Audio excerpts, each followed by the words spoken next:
अध्याय द्वितीय श्लोक पंचम।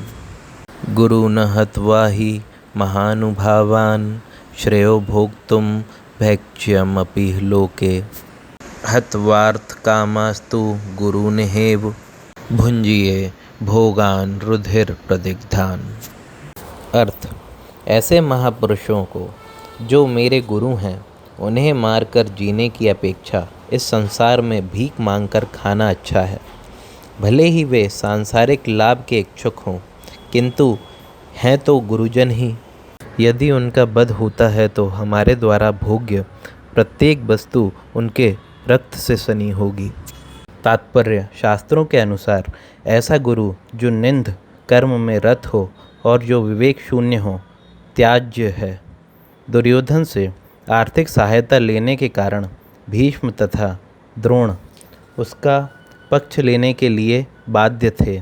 यद्यपि केवल आर्थिक लाभ से ऐसा करना उनके लिए उचित न था। ऐसी दशा में वे आचार्यों का सम्मान खो बैठे थे।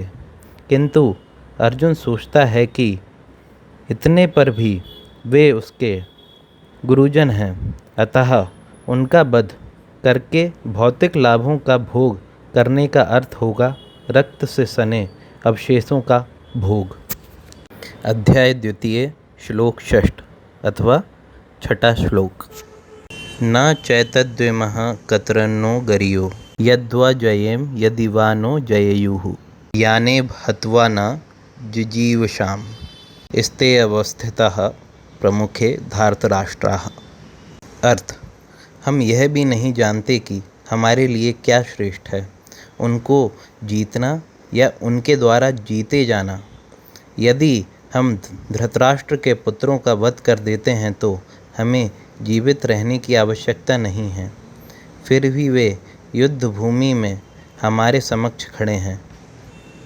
तात्पर्य: अर्जुन की समझ में यह नहीं आ रहा था कि वह क्या करे, युद्ध करे और अनावश्यक रक्तपात का कारण बने। यद्यपि क्षत्रिय होने के नाते युद्ध करना उसका धर्म है, या फिर वह युद्ध से विमुख होकर भीख मांगकर जीवन यापन करे। यदि वह शत्रु को जीतता नहीं तो जीविका का एकमात्र साधन भिक्षा ही रह जाता है। फिर जीत भी तो निश्चित नहीं है, क्योंकि कोई भी पक्ष विजयी हो सकता है। यदि उसकी विजय हो भी जाए तो भी यदि धृतराष्ट्र के पुत्र मरते हैं तो उसके बिना रह पाना अत्यंत कठिन हो जाएगा। उस दशा में यह उसकी दूसरी प्रकार की हार होगी। अर्जुन द्वारा व्यक्त इस प्रकार के ये विचार सिद्ध करते हैं कि वह न केवल भगवान का महान भक्त था, अपितु वह अत्यधिक प्रबुद्ध और अपने मन तथा इंद्रियों पर पूर्ण नियंत्रण रखने वाला था।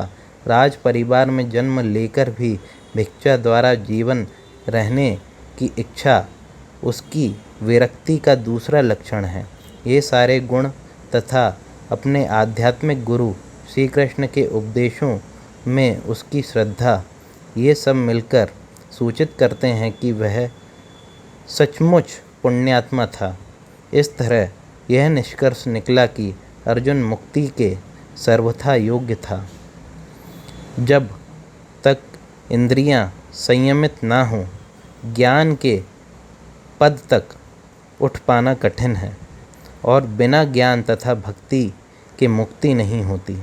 अर्जुन अपने भौतिक गुणों के अतिरिक्त इन समस्त दैवी गुणों में भी दक्ष था।